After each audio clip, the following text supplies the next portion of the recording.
Okay, once you install the sleeve onto the shifter for the knob handle, you take the parts that come with the shift knob, the base of it drops on like that, and then what I went ahead and did, I put the little Allen screws.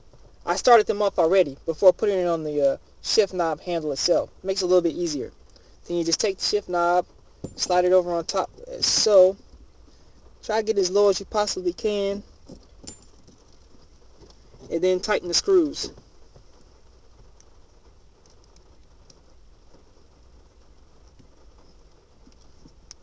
I guess you want to be careful not to over tighten the screws, because you don't want to strip screws or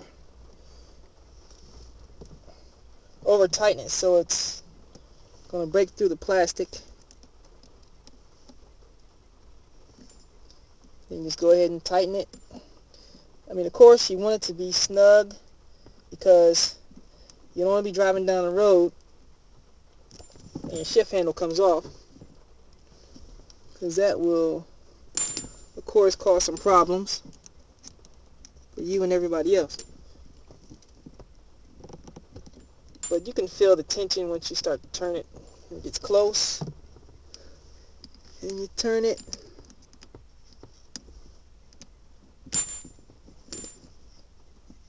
To just about where you start to feel some tension. It shouldn't take too long.